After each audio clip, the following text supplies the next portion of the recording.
মাগুরা জেলা পুলিশ কর্তৃক 7 জন ভুয়া সিআইডি সদস্য আটক। মাগুরা শ্রীপুর হতে নারী অপহরণের চেষ্টা ব্যর্থ। এই 26 তারিখ রাত, দিবাগত যে রাত, সেই রাত 1টার দিকে আমাদের নাকল ক্যাম্পের ইনচার্জ এসআই মালেক ও আমাকে ফোনে অবহিত করে, স্যার, একটি মাইক্রোবাস সন্দেহজনকভাবে এদিক সেদিক ঘোরাফেরা করছে নাকল এলাকায়, নাকল পশ্চিম পাড়াতে।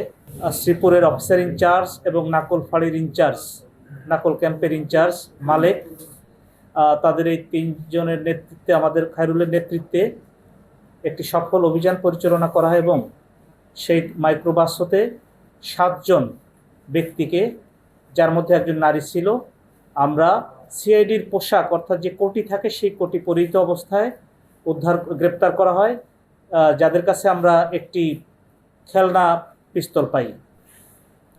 পরবর্তীতে তাদের পুলিশ হেফাজতে নিয়ে আসার পরে তাদের জিজ্ঞাসাবাদে জানা যায় যে আমাদের শ্রীপুরের যে নাকল, এই নাকল এলাকাতে শ্রাবণী নামক একজন নারী, যার 1 বছর আগে বিয়ে হয়েছিল তার স্বামী মোস্তাকের সাথে। ভিটামিন ই ও সি সিরাম 8টি প্রাকৃতিক অয়েল সমৃদ্ধ লিলি সিরাম অয়েল, যা চুল পড়া কমায় মাত্র 30 দিনে।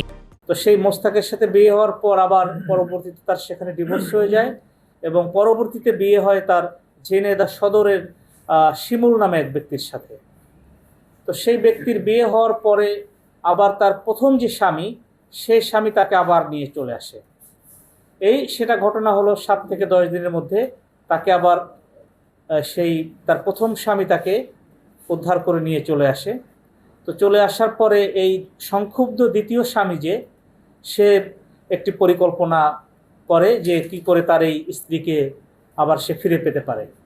তো তারই ধারাবাহিকতায় সে এই যে 7 জনকে গ্রেপ্তার করেছি আমরা, এই 7 জনের সাথে একটি চুক্তিতে আবদ্ধ হয় যে তার স্ত্রীকে তারা ফিরিয়ে নিয়ে এনে দিবে, অপহরণ করে তার কাছে ফিরাই দিবে।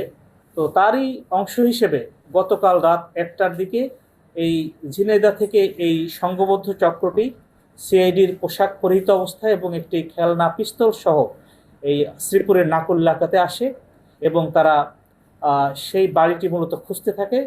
তো অর্থাৎ সেই যে নারী শ্রাবণী, তাকে অপহরণ করার প্রস্তুতি নিতে থাকে। তারই মধ্যে পুলিশ তাকে গ্রেপ্তার করে সেই গাড়িসহ আমাদের থানা এলাকায় নিয়ে আসে।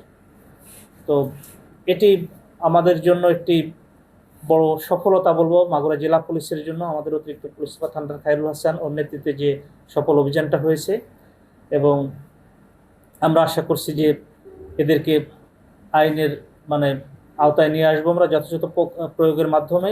এই চক্রের যারা আসামি, তাদের পিসিপির আমরা যাচাই করেছি, এর মধ্যে বিভিন্ন মার্ডারারও রয়েছে, অর্থাৎ খুনি রয়েছে।